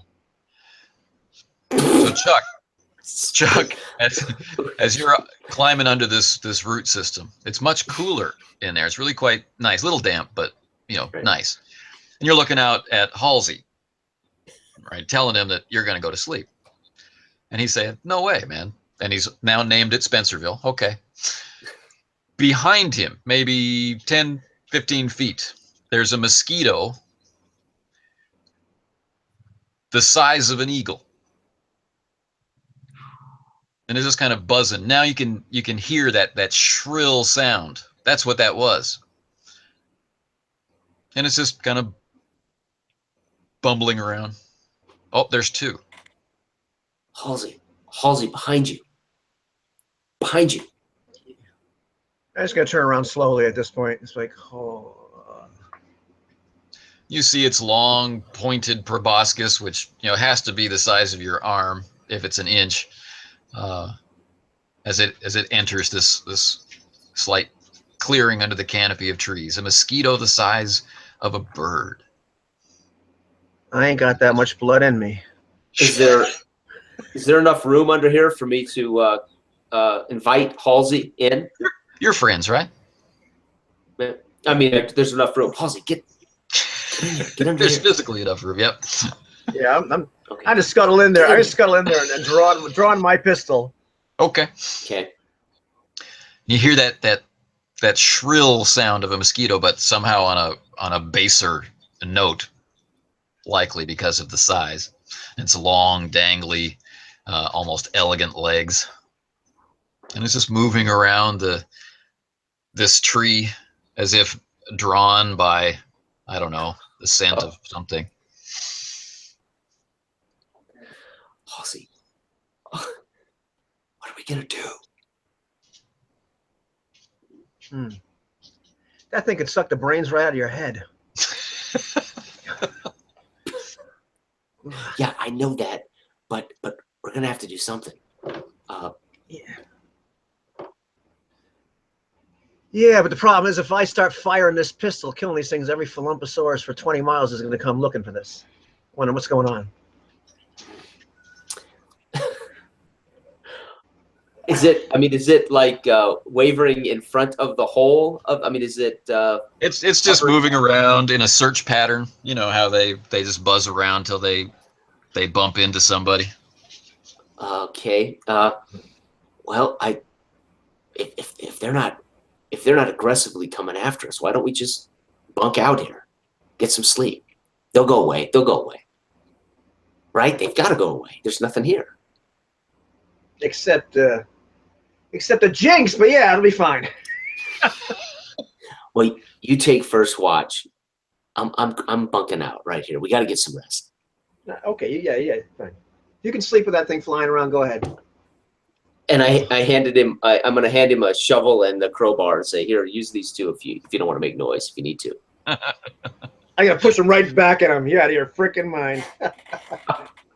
All right, Hallsie, you're not going to survive. I'm telling you, you're not going to survive. But all right, I'm going to try to roll over and pull my my backpack shirt up around my ears to kill this buzzing noise and try to drift off to sleep. All right, it's pretty easy in the heat to eventually slip off into a shallow sleep, a stressful sleep. And Hallsie, you have to stay awake, which is different from being able to kind of fall asleep. Yeah. They'll be fine. So let's check young Spencer's willpower, shall we? Oh yeah. Sure. I gotta have a willpower of at least 2. Yeah. There you go. It's your willpower doubled. Yeah. Oh, I know. But the difficulty is 2 due to all the fatigue, and you're still carrying injuries and. Snake eyes. Yeah, I got it, baby. All right. So you wound up with a 0. Oh, that's right. Yeah. Oh, son of a gun. Which is not a terrible failure. You're just not the most alert. Yeah. Okay. So the snake is almost entirely into the root cave by the time you really notice it, which is odd, really, as the head of this thing is easily the size of your chest. Its eyes as big as your fist, and it's a brilliant striped orange, red, and black modeling. The black is in diamond shapes down its dorsal surface. And its scales make a dry rasp as it goes across the root, and its head sticks into the hole not too far from your boot and Chuck's head. And its long black tongue, about this long, flicks out and starts tasting the air. And it just suddenly freezes, aware that there's something warm and delicious within reach. It doesn't seem to have fangs. It seems more like the friendly kind of jungle serpent, which will embrace you like a friend. Okay, I do 2 things at once here as I hopefully come to. That kind of coming to when you almost get into a car accident, you go from completely relaxed listening to therapy. Oh my God! So I'm gonna try to take 2 actions simultaneously, which I think I can do. All right. My first action is to just hold a gun, and my intent is to fire just right at the head of this creature. And the other thing I do is go chuck chuck chuck chuck chuck. Chuck, chuck, chuck. Not able to scream any other kind of commands or information, just repeating his name over and over again. Chuck chuck chuck chuck chuck chuck chuck chuck. What? What is it, Hallsie? What is it? All right. And this will be punctuated by gunfire. So. Yeah. Then I'm awake. Oh, right, yeah. What's going on? All right. Let's see if I. You're at point blank range, shooting at a large target. I'm giving you 2 extra dice. Yeah. All right. Now I'm gonna roll 8 with my PPK. Woo. Hey, listen. I got it in a card game. What do you want? 6 successes. 6 successes. Beautiful. Oh, nice shot. All right.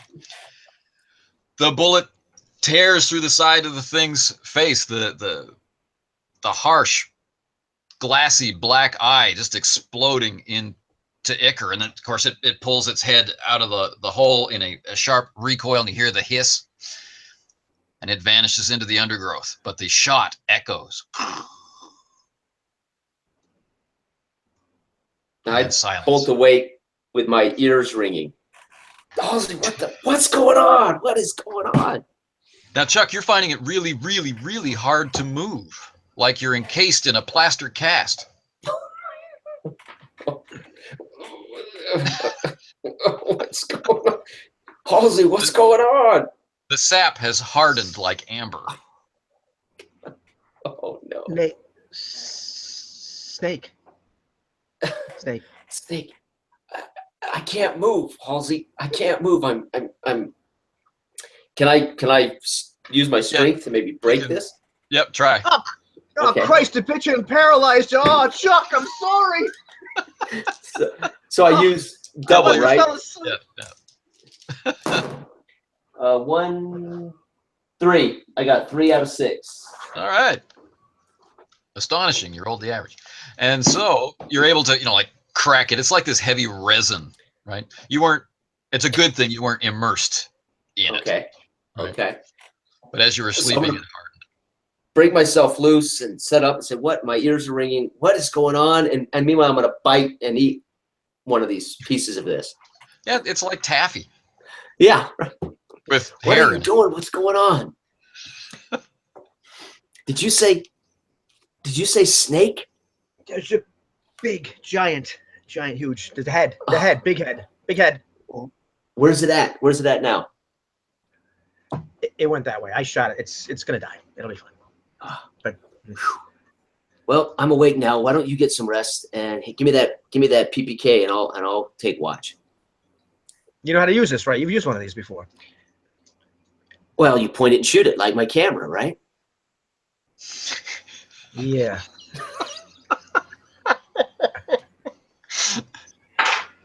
Yeah, sure. We'll be okay. We'll be okay. Sure. All right. So we'll I switch positions, I guess, so I can look out the hole. Yep. While he sleeps. You can see the blood trail from the serpent. It's a lot of blood. Right. Hope he didn't come back. So before I have to run out for like 30 seconds, I'm going to give you my impression of what I look like trying to go to sleep.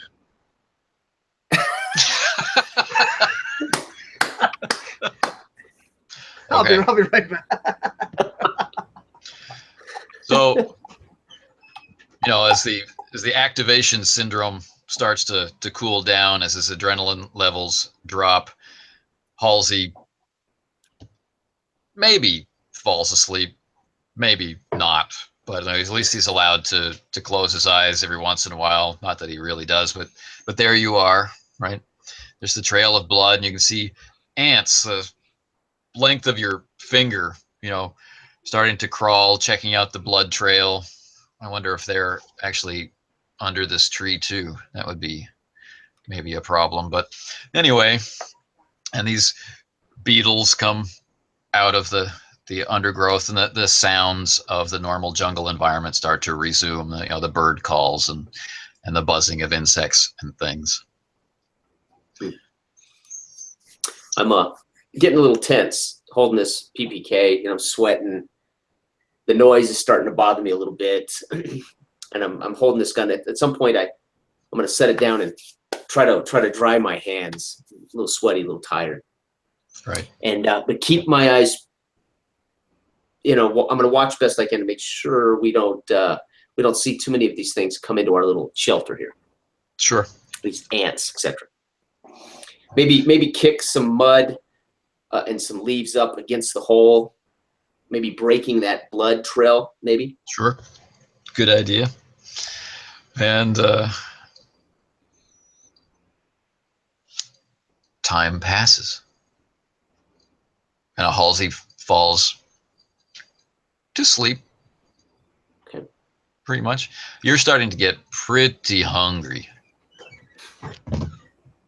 It's been who knows how many hours since your last meal. I mean, you would have eaten before going to pick up the money and drop off the guns, and that was, when was that? Was that today? You know, a sense of no time. And the sun is still in the exact same position as it was when you crawled under here. You know you had a decent nap. Hallsie had enough time to relax and fall asleep. So my stomach's growling, rumbling. What little bit of breakfast I had eaten, I had vomited up in the plane ride. Right. And now, can I tell roughly how long I've allowed that we've let Hallsie sleep? Is there any way I can calculate that? He was pretty wired, so it has to have been like 2 or 3 hours, I guess. Okay. Do I wake Hallsie up? As my stomach continues to growl and rumble, I decide I nudge Hallsie. Hallsie. Yeah. Hallsie, we need to get on the move. My stomach. I'm starving. Is it a snake? No, calm down. No, but we might want to find this thing and finish it off. I'm hungry. I don't know about you, but I am starving to death. We're gonna have to do something. Yeah. Okay. Yeah. All right. Yeah. Give me the gun there. I don't think you should be holding that. Yeah. Okay. Not like a camera. I give him his PPK back. All right. Put my backpack back on. Oh. Grab my shovel and my crowbar and stick those back into my pack. Now, of course, because of the sap, which hardened to like a resin, but still a little sticky, he's covered in, you know, leaf litter and grit and dirt, and the PPK smells fantastic. What the hell did you do to my freaking gun? It's this. I'm telling you, it's this tree resin. Matter of fact, I'm gonna eat some pieces of, break off some pieces of it off my shirt. Listen, no, don't do that. You're eating your camouflage. You're eating your camouflage. I am not eating that Here, crap. have some. It tastes good. It's better than nothing right now. As I bite and tear it loose, this toffee like. Yeah. You know, I actually think we can get rich selling this stuff. I grab him by the, I'm grabbing by the shoulders. It's like, Chuck, you got a lot to learn about getting rich. Well, sitting under this tree stump isn't making us rich, so let's get moving. I've got a lot of questions I want to answer too about this place. Yeah. Okay. I guess we'll keep trudging towards that ziggurat and away from this freaking snake. Now, is there evidence the snake's here? Is he dead? Is he? No, the blood trail goes off into the undergrowth unless you want to follow it. Now, is this affecting my stamina? This hunger? Not yet, but it will. Fatigue will start to grow, and fatigue is represented by non-lethal damage. So, Okay, but we haven't accrued any yet. not yet. Okay. And in game terms, it's going to accrue for every day. Every Okay. day without reasonable rest and food, you will accrue some, but not yet. It hasn't been a full day yet. Okay. Well, let's keep our eyes open for fruit, something we can eat on our way, Hallsie. I'll follow you, but let's keep our eye open. Now, Yeah, the fruit part plenty of fruit. is easy, but it's way up. You know what? You know, Halsey, I think I'm gonna get us something to eat. I'm gonna take off my You're a hell of a pack. climber. Yep, I've got the athletics for it. I'm climbing up there. Halsey, give me your dagger. Give me your dagger so I can cut these things loose when I get up there. I don't want to do this with a machete. All right, yes. I hand it to him. Yeah, go ahead. Yeah, take that. Okay. So I would secure this dagger. Actually, I'm just gonna secure it in my teeth. I'm gonna take everything off except the dagger, and then I'm gonna strip my shirt down. So it's my t-shirt, and I'm gonna start to climb this tree. Okay. You look like the freaking Swiss Family Robinson there. It's pretty cool looking. Now, the tree Yeah, go ahead. The tree is very tall. The bark is quite smooth, and there's lots of mold and patches of moss and other things, and creepers all the way up. So there are lots of available handholds. It's just really, really high. Okay. So if you are as athletic as I've been led to believe, you'll be able to make it up carefully and cautiously. On the average, you could do it on the average, no trouble. Okay. If you wanted to show off, or if you wanted to go up faster, then you could roll it and try for more. But I might recommend taking the average in this case. It's a long way down. Yeah, I'm hungry, but I don't want to die for some fruit. So I'm gonna take my time. I'm gonna be very careful. Okay. Yeah. So I'm gonna take my time, and however long that takes. But every once in a while, I'm gonna look down with this dagger in my teeth, make sure Halsey hasn't wandered off and left me clinging to this tree. I'm not, I don't quite trust Halsey totally. Okay. So you climb up and up and up into the lower branches of the tree, and then out onto one of the branches where you can see these fruits bigger than your head. Kind of like some kind of mango kind of thing, maybe. Just dangling there, ripe and ready. And as you crawl out toward it, the branch starts to get lower. Okay, so I'm gonna try to lengthen my body tightly to the branch as I'm along. I'm gonna take the dagger by the actual blade, and I'm gonna thump this thing to see if it's hollow. Yeah, it makes a I'm just gonna tap on it. good juicy sound all the way. It's like solid sound, like tapping a plum or a mango or something along those lines. Does it move at all? Does it shake at all? Does it move at all? Just a little more in response to your body on the branch than to the tapping with the knife. Okay, so now I'm gonna pull that in. I'm gonna flip the dagger over, and I'm gonna try to saw it loose from the branch, and I'm gonna yell down to Halsey. Halsey, first one's coming. Oh, geez. Okay. It's a big one, so I don't know if you want to be underneath this. So you're all stretched out, starting to saw, and that's when you see the one-eyed snake above you in the canopy of the tree. And it's slowly, like, it's got its neck looped, and its eye, it's still bloody, but shows sign of healing.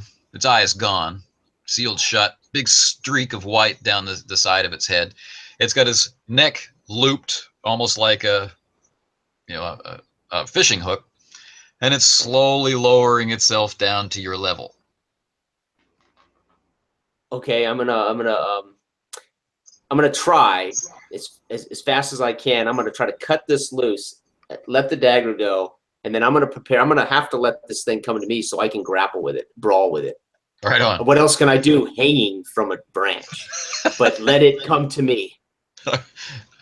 I'll use harsh what language. else can So, my friend, initiative. Initiative. Let's see here. It is 4. So do I roll 4 or 8? You roll 4 dice. For this. Yep. 4 dice. Okay. You don't double this. Sorry. Nope. Let's see. 1. 1. Okay. The serpent lowers itself down below the level of the branch and then lashes out to grab you in its coils, right? Dropping on you. And I will determine its ability to grapple you. Okay, what is your strength? Was it 4 or 3? My strength is 3. Okay.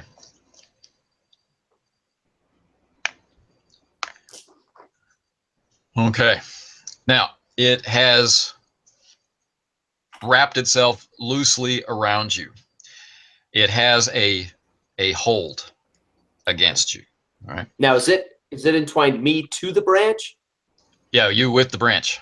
Okay, so I'm safe. I could let my hands go from this branch if I had to. That's right. Okay. It well, hasn't not safe, but it hasn't immobilized you, right? You're not immobilized. You're grappled. You're not pinned, but it and you are wrapped around this branch together. Okay. All right. Now, where is its head to me? Its head, conveniently, is up near your head because it wants to swallow you from that end. Okay. Well, I smell good, so, I don't blame it. Okay. And it's your turn. Okay. I am going to I want to throw a flurry attack at this thing's head. Okay. And I want to use a style point. Now, can I use 1 style point, 2 style points? What can you use? As many as you like. My brawling is 8. Now, am I at a negative modifier being partially grappled here? Nope, you haven't been pinned, or you have no. Okay. Right. If you wanted to, retain a hold of the branch yourself, I might decrease your fighting ability. But if you're just going to throw yourself into it, there's no reason to do that. Worst case scenario, I'm going to ride this sucker to the ground. Okay. Now you're doing a flurry. I want to use 2 style points, and I want to flurry. Okay. Now a flurry incurs a penalty. Yeah. Okay. And so you're punching or kicking or punching, both hands on its head. I'm just gonna beat the snot out of its head. Well, all right then. I'm gonna try. I'm sure you can. As long as I understood you right, where you described that his head is at. Yeah. You can easily easily smash it around the head and neck. Right. Okay. Now, Chuck, you're going up against its defense, right? Its ability to defend itself. Right, so let's roll the bones, my friend. Okay, so I have 8 brawling. I took 2 of my style points. That's 10 dice. But you said I'm at a negative for flurry. What is that? Oh, okay. Do I take 2 out or what? So you're doing a total attack, the flurry. Okay, you can attack the same target twice. Okay. And you get a -4 to both attacks. So I roll all the dice, or I just take out 4 dice? Yeah, take out both. Take out -4. Okay. Sorry, like I said, this is my first time. So. Yeah, you got 6 dice. So first attack is 1. 1. Okay. Second attack. Woo. Yep. Again, first attack. Obviously, I'm a little intimidated, so not kind of popped it on the nose. This one, I'm going to try to drive my fist right into his wound. Cool. Basically. 1, 2. 2. All right. Gosh. So the thick hide and the flexible body and the awkward position impede your ability to do physical harm, you think, But the snake you definitely have its attention now, and rather than trying to constrict, it's moving in to move around your arms to stop the thrashing. So its head is shooting past your head, and to create another coil. And so what this is, from the snake's point of view, is a touch attack, right? It's not trying to do damage per se. It's trying to bind you up. So your defense score is what it has to beat in order to be able to do that. But it's just your passive defense body score, all right? And just for fun, I'm going to roll it. Okay. Yeah. And your thrashing around is sufficient. It's not able to make that happen. Okay. Do we roll initiative again, or we keep? Nope, initiative is set, so it's on you. Okay, so now he's. Fruit? So, Where's the fruit? So, Hallsie looking up, you see this big fruit swaying, and he's rolling around on the branch up there, but it's difficult. And I dropped the dagger, by the way, so at some point it's stuck in the ground at your feet. The dagger comes down. What the hell are you doing up there? I'm getting dinner. I'm getting dinner. Hang on there. Hang on there. I'm getting dinner. All right. So its head now is moved. It shifted its body. I take it. So it tried to bind you up, but you were too agile. You know, the use of your active defense prevented it from getting a new grip. And so basically all it's doing is holding itself and you to this tree branch, and your arms are still free to keep pummeling it. Okay. The branch now under the weight of both the snake and me, what is that looking like? It's moving. You don't hear any cracking sounds, but it's swaying gently. Okay. I'm going to hold on to this branch, and then I'm going to, with my body, I'm going to try to break this branch loose. Okay. I'm going to try to ride this snake to the floor. All right. Let's use your athletics for this, as it'll be better. And I'm going to give you +2 for the weight of the snake. Okay, so athletics is, for me, is an 8. +2 is 10, you say? Yep. 10. And I'm going to spend another style point. I'm down to 2, so I've got 2 left. All right. I'm going to make this 11. I've got to get some good stuff going here at some point. 1, 2, 3, 4, 5, 6. I got 6. Well, being a danger magnet, that's enough.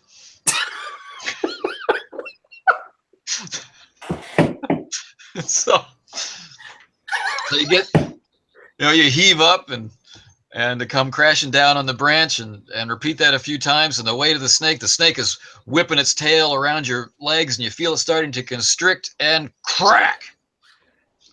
The branch gives. I'm going to yell, "Watch out below, Hallsie, we're coming!" as we break this thing loose, hopefully. Right. And what have I done? And you'll be falling a good 50 feet. Oh. Yeah. Could you? You have acrobatics, but you are constrained by the serpent. But then again, you're buffered by the meat of the serpent. I kind of want to spin him around where most of his body gets under. Fair enough. That's what I'm hoping to do. Yeah. All right. Could you roll your defense, please? This is your total defense, your active plus your passive. So my defense is 6. I got 2. I get 2 more dice. Sorry. 3. I got 3 out of 6. Okay. You take 2 non-lethal wounds. The serpent definitely takes injury from the crashing branches. And Hallsie, you've needed to get out of the way. Okay. Absolutely. I will do that with pleasure. So a rain of fruit and branches and partners and serpent come crashing down from above. Do I require an acrobatics roll, or can I just get out of the way? Do I have enough time? No, you can get out of the way. But, Yay. So the fruit explodes, and the snake is gyrating everywhere, pinned beneath the branch, and your partner is holding it and the branch to the ground, and always taking a pretty strong whack on the head.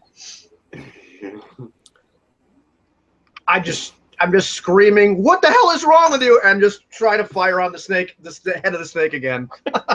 Do it. All righty. What the hell? That's three lethal or three. Right on. Okay. So again, your bullet creases the back of the snake, and it whips around looking for the source of the pain, but it's not giving up its prey so easily this time, and constricts a little tighter. Hallsie, you gotta help me. And you take another non-lethal injury, Chuck, as your legs get horribly pinned to this broken tree branch. At this point, the snake might just want to get away, but is very confused. Where's my upper body? My legs are very. Your legs are pinned. Your upper body's free. Looking down. Upper body's free. Yeah, and looking down. Looking down on the body of the snake. Okay. Is the shovel or the crowbar that I left here within reach? Under the trees. Okay. I'm just gonna take both hands, and I'm just gonna come down on this snake somewhere, wherever the largest, softest portion of the snake is in front of me. I'm gonna come down with both hands and strike it. The Kirk technique. Yes, exactly. Exactly. How did you know that? I will give you 2 style points for the Kirk technique. Okay. Okay. And do I use brawl for that? You do. You use brawl. Okay. 1, 2, 3, 4, and 8. Okay, here we go. I'm not going to add these style points to this. I'm just going to give this thing a whack. All right. Ooh, 1, 2, 3, 4. Nice. The average. The snake goes limp. So I can feel my legs loosen a little bit? Yeah, it completely goes limp. If you just feel its heavy weight, it weighs more than a man draped across your legs, but it's no longer constricting. Okay, I'm going to scramble out, kicking my feet away, scramble away from it, into the mud, roll over on the ground. Looks like we got dinner, Hallsie. We've got some dinner. I'm gonna pump at least 2 more rounds into the head of this thing. Just freaked out like, you said you were bringing some fruit. Blam, blam. Now, by my reckoning, that has been 5 shots. It is. Okay. All right, I'm gonna sit up. Hallsie, quit shooting that thing. You're gonna bring every beastie in the area over here. Let's get some dinner cooked up here. Okay, yeah, sure. Yeah. I'm gonna grab my knife out of the ground, clean it off. Thank God it didn't hit me, and try to cut off what looks like eatable parts of the snake. Well, that's the good part about a snake. It's pretty much a rolling buffet. Yeah. And yeah, we got to build a fire here, and somehow not attract every other freaking. Hallsie, let's leave this carcass for them to find. Let's go build a fire somewhere else. What do you think? You're a freaking genius, Chuck. That's why I bring you around. Thank you. I've got the bruises to show for it. So let's leave this rotting carcass while we go make some breakfast or some dinner. Oh yeah. Okay. All All right. That's great. I'm gonna look for the most likely spot to build a fire where we're not gonna be trapped. All right. So you find another secluded spot in the jungle. To be honest, you're not really sure which way to go, which way to head on this path. and Yeah, we're, settle down to build a fire with damp wood in a damp jungle. And a lighter. that's I've good. got That's a good. lighter. I've got a lighter. That's okay. I had a couple friends who were Boy Scouts. It'll be easy. Survival check, please. All right. Yeah. Okay. Sure. Gee, do I really want to spend my style points on a frickin' fire? Now we got some smash fruit. It's fine. Three successes out of 4 dice. You got it. You have lit a small fire. It's smoking a lot, but yes, the plume of the tendrils of smoke are rising up through the giant leaves hanging overhead. Grab a couple of sticks and just start roasting a little snake meat over there. And Oh, the smell is so good. You realize just how hungry you are. Wow. You know, I've never had snake, Hallsie, but I have a feeling it's going to be tasty. It's going to be tasty. I'm gonna wait till it's done or it looks done, you know, and take a bite. And I get this really freaked out look on my face. It's like, Chuck, you don't suppose this is like a poisonous snake, do you? Well, we'll know in a few minutes. Yeah, I'm so hungry. I'm so hungry I can eat a poisonous snake, so that's fine. Maybe if you cook it enough.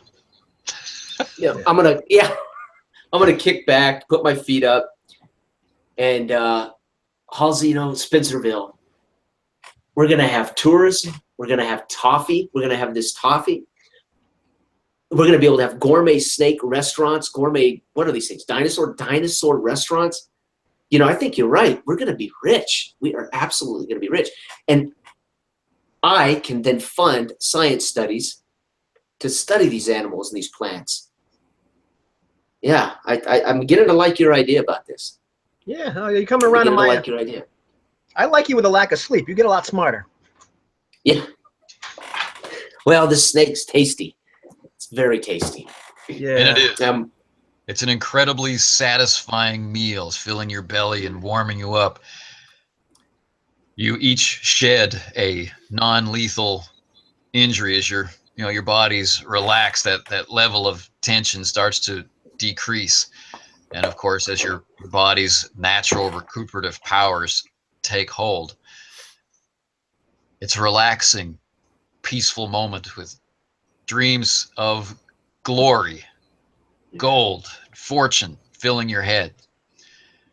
And so it's a moment of sadness when quietly you find yourselves surrounded with men, but not men whose skin is the sleek, dark fur of panthers, whose faces are that of a cat, who are brandishing finely made spears and arrows, but their bodies are adorned with religious iconography in the form of a serpent. And so the curtain descends on Chuck and Hallsie and this first foray into the hollow earth, with the viewer wondering, did they survive? Thank you for joining me today, ladies and gentlemen. I hope you enjoyed Hollow Earth Expedition. Jason, Ivan, you were fantastic. Never have I seen such blatant greed. We ate their god. We are so I was just going to say, we just ate their god, right? Don't Yeah, worry so about they're not talking going to about like it when I offer them a bite, are they? You want some? Would you like some? Let me do the It's talking, heavenly. buddy. Let me do the talking. Just don't talk. All right. Thanks, gents. Good. Thank I hope you. you It was enjoyed great it. fun. All right. Now, if this were an ongoing thing, we would talk about experience. We'd talk about the characters would receive a point of experience for experiencing the adventure. Do you think these characters experienced danger? Mm-hmm. Yeah. Yeah, Once or twice. Once or twice. So some noticeable amount of danger would be worth an experience point. If they were successful in something they were trying to undertake, like they had some kind of plan that they wanted to carry out or something, this might earn them an experience point. Do you think this crew was successful today? Absolutely nothing. No, only in that we survived. So that's no. Up to that No, point. no. Wait a minute. I take that back. We discovered Spencerville. Oh, right. That's right. We now have a plan for our greed, right? Yes. Phase one complete. Discovery. Right. And then the That's last right. section we would discuss would be role play, and did we feel that we experienced these characters today? Did their flaws and their motivations shine through? Did we get a sense of their archetypal nature? So before we close out the broadcast, when we started, you described each other's characters. I like to finish with who you thought your character was before we started play, and has that changed at all in the 2 hours of play that we had? Ivan, why don't you go first? Yeah, I mean, he was kind of a character in development in the first place, but I knew he was greedy. I knew he was going to be a little bit devil may care, but he changed a little bit. He changed a little bit as he started to discover things. I didn't think he was going to be quite so much of a chicken. so scared of snakes, but those are big snakes. That's interesting. That response, isn't it? Mm-hmm. Yeah, but that just kind of showed. That was the biggest thing that showed up. He kind of can vacillate back and forth. He's very inconsistent. Zach, I'm sorry, Ivan, are you done? I think so. Yeah, he's wound. He's one of those guys you can't make heads or tails of sometimes. Well, that really fits that talent, the jack of all trades talent, which gives you access to any skill on the sheet without the penalty, right? That's interesting. You couldn't really keep tied down to any one thing, so that would shine through is cool. All right, what do you think, Jason? Well, I think for the most part I followed his the archetype and the background fairly well. I would say I began to change more into greed from my original motivation, which was truth. Looking for truth was my goal, my motivation. And I would say the idea of the greed, the idea of building Spencerville, for instance, or coming out of this with money, began to mean more to me than truth. But now over a short campaign, that I might have a chance to see truth through to the end. But in this adventure, it was greed. So I think that changed a little bit. Yeah. Right. But being the athlete, muscle, academic, I was kind of surprised at my lack of knowledge, use of intelligence. I mean, the character not being able to do those things. I didn't realize when I made the character how much that was going to affect simple things for me. So that was in the Ubiquity system. Right. All of the physical parts certainly played out exactly the way I built the character, which is very interesting. Yeah, you were rocking those. Yeah, the biology, I think, would take a more prominent role as you're trying to figure out what's safe to eat, what's not, and trying to identify plants for sale or discovery or something along those lines. Unfortunately, we ended up in a situation after situation where survival was imminent because you have no idea what's going on. And makes total sense. Yeah. And a lot of characters, their first foray into the Hollow Earth, especially ones who got there by misadventure rather than some kind of expedition, are in exactly that same situation, running from peril to peril to peril. So it was kind of nice that the characters weren't completely tricked out with massive survival gear and awareness. And this is south. No problem. And we can. That's fine. Now, and Chuck just trusting him. Yeah. Whatever, Hallsie. Along the side of the video, people were saying, "Don't eat the sap! Don't eat the sap!" And I don't have those up. I didn't know there was people commenting. Oh my gosh. So had we gone longer, or had this actually been a campaign rather than a one shot, it would have been interesting to see the results of the sap on Chuck. But no negative short-term results. Anyway, gentlemen, this was a lot of fun. And, it was. Yeah.